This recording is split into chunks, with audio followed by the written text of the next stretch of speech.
Yo, what's good, YouTube, man? It's Gabriel from Fan TV, man. Back at you another video. So today I want to talk about some way too early Ravens takeaways from the first phase of OTAs. All right, so Ravens just wrapped up the first phase of OTAs. I believe they were here May 20th, and then the 22nd and the 23rd, and then they come back, I believe, like the 28th, something like that, right? So let's talk about it. Some way too early takeaways. I got two on offense, two on defense. Then at the end of the video, Ravens writer Ryan Mink had an article about some things that he saw at Ravens OTAs early on, and they kind of break down in three categories to me. So that's we'll talk about that at the end of the video. All right. So all right, now for the two on offense, right? First one is this Lamar Jackson being 205 pounds, right?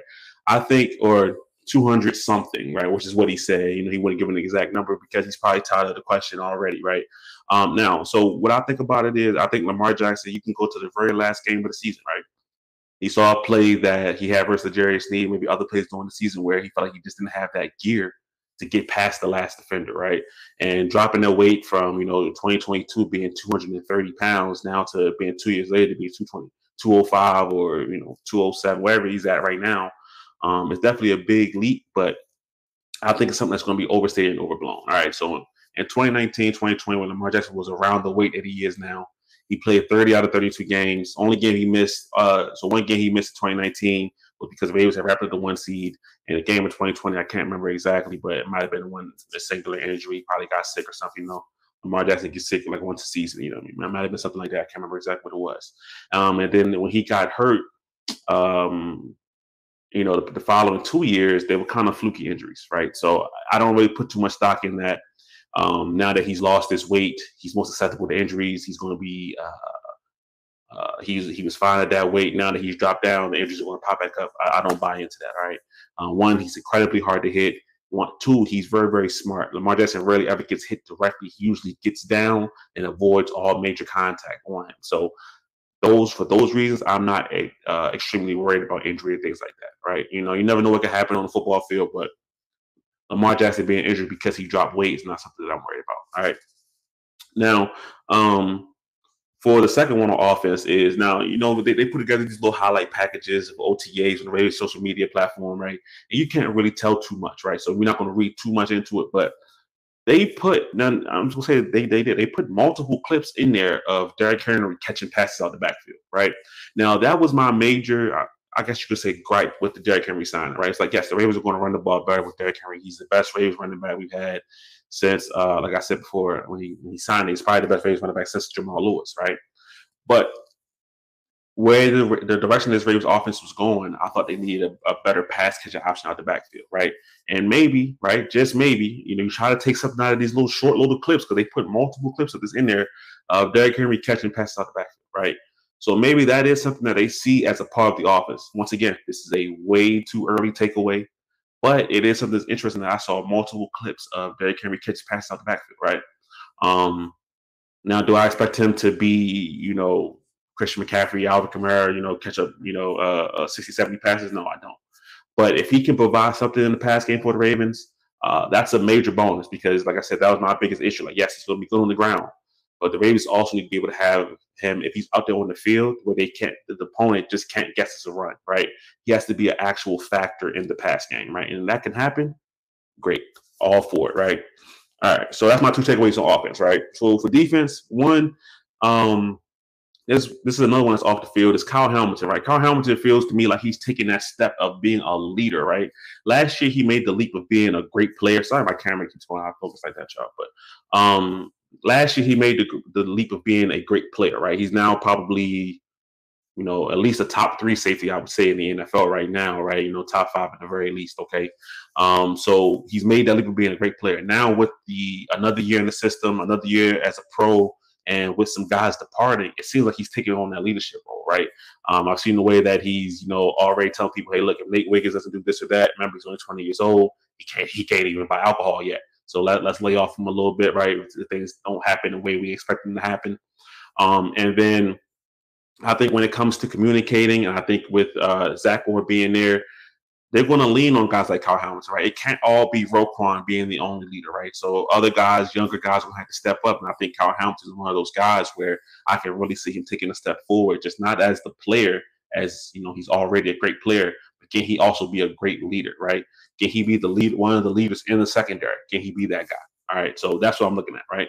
And then the last one is for defense. David Ojabo was practicing, right? Now, this is going to sound probably a lot like last year, right? Where David Ojabo misses, a large portion of the year, comes back, OTA, training camp, looks good, things like that, and then he gets hurt early on in the year, right? Can't predict what's going to happen, 4 months from now in September and things like that. But as right now, David Ojabo is practicing. Doesn't seem like he has too many restrictions going on, so I think he's going full tilt. Somebody can correct me if I'm wrong about that. So that's good news for the Ravens because the Ravens are going to need him, right? I think last year was a great opportunity for him to break out, quote unquote, and it didn't happen, right? He got hurt once again. So we're looking for that again from David Ojabo. So I'm happy that he's out there practicing. I'm happy that he's out there participating. So that's good to me, right? So yeah, those are kind of my 4 way too early takeaways from what's going on right now in the Ravens OTAs, and we'll see when the guys come back. But now the second part right here, I want to talk about the article from Ryan Mink, right, when he talked about what he saw at the OTAs, right? And it kind of, to me, kind of broke down into 3 sections, right? There is the rookies, there's the leap, and then there is the bubble players, right? So now what do I mean by leap? Leap can mean second or third year guys that are going to take off, and you don't have to become stars. Everybody can't become a star player, but that take off and become better in their role, really excel in their role, really make steps and strides towards helping the Ravens, right? So, but let's start with the rookies, right? Devin Leary, a little bit of a controversial draft pick, right? Apparently, if you watch the Ravens Wire, T. Martin really loved Devin Leary. That was his guy. Devin Leary had up and down practice, right? Strong arm, great throws, also threw multiple interceptions. So that'll be something to watch out for when the Ravens preseason comes around. I'm sure he'll get a lot of snaps in those games, right? So, but he could be an exciting talent for a potential backup for the future, right? All right. And then for Nate Wiggins and Tez Walker, both guys have very, very strong, solid practices. And I think they said that I saw Nate Wiggins broke a pass on Tylan Wallace on the slant route, something like that, when he's working situational drills. Tez Walker had, they say he's, running routes really well, dropping his weight, good hands, things like that. So that's good to hear early on, right? It doesn't mean too much like right now, it's still shorts. You know what I mean? But it's good to hear that kind of stuff, right? And then, so for the leaps, right? For the second year part, for the leaps, right? So second, third year players, whatever. Trenton Simpson, Tavius Robinson, and Travis Jones are 3 guys that all stood out to Ryan Mink at this Ravens OTAs that he was at, right? The Ravens are going to need all 3 of those guys next season, right? Trenton Simpson apparently tipped the pass in the air from Devin Leary. Tipped the pass in the air, undrafted free safety, or undrafted safety, excuse me. I can't remember the guy's name. He brought it in. He caught the pick, right? Tavius Robinson had a great pass rush move on Daniel Falele. They say he did a jump swipe move on Daniel Falele, right? Got him out of there. I love to hear that kind of thing, right? Especially with Dr. Rush working with these guys. Everybody needs to find their own signature move and work on that move. We'll see what Tavius Robinson move maybe becomes. We'll see, right? All right. And then Travis Jones, who played a lot more last year, but this year he's got to need another step, a bigger role on this defense, right? So I'm a big fan of Travis Jones. I've been a big fan since he was drafted. So I think he's only going to get better in his role and what he does. But it's good to hear that these guys, the Ravens, need to take leaps forward, are actually taking the leap forward, right? Once again, this is a continuation of the first part of the video. Way too early takeaways, right? But it's good to hear these kind of things. Like, I would rather hear this than, Trent Simpson is struggling a little bit in coverage, or he looks lost out there, this and that. Tavius Robinson is not adding anything new to the arsenal. I'd rather hear good things right now than bad things, right? All right. Then lastly, right, bubble players, right? So Jalen Armour-Davis apparently has a really strong start to OTAs, right? Multiple pass deflections. He caught a pick off Devin Leary. Like I said, Devin Leary threw multiple interceptions, right? So he caught a pick off of Devin Leary. This is a major offseason for Jalen Armour-Davis. That can't be stressed enough. Nate Wiggins and TJ Tampa, both guys drafted to his position, right? Because he is an outside corner only. I don't think the Ravens are going to see him as a slot guy. I don't think they see him as a corner who could potentially play safety. They see him as an outside boundary corner, in my opinion. So with TJ Tampa here, with Nate Wiggins here, that's their position as well. So this is make or break for Jalen Armour-Davis, right? So I'm excited to hear that he's doing well.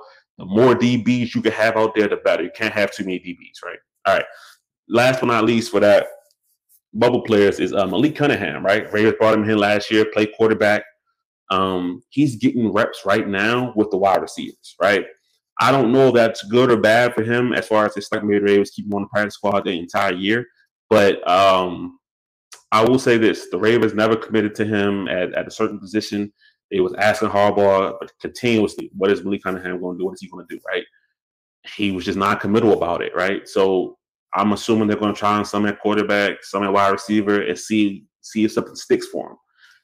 For me, when you're a guy like that, you're a tweener guy, and the Ravens already have Larry, Josh Johnson on the roster. Then they have another undrafted guy, Emory Jones, quarterback as well. So where does Malik Cunningham really fit on the roster in terms of even just a a practice squad spot, right? All that's going to be figured out later on, but those are just some of my early takeaways from the guy, Ryan Mink, from his article, right? So I'm going to probably put his article down in the description below if you want to read some of the other takeaways he had, but that's what I got for you, So we're in a really, really early part of the offseason, right? Only phase one OTAs. Like I said, the Ravens come back, I believe, May 28th. And, we're going to get this thing started, man. So I'm excited. Always love to talk about Ravens football, man. So give me your thoughts in the comment section. And don't forget to like, comment, subscribe. It's Gabriel, Fan TV. I'm out.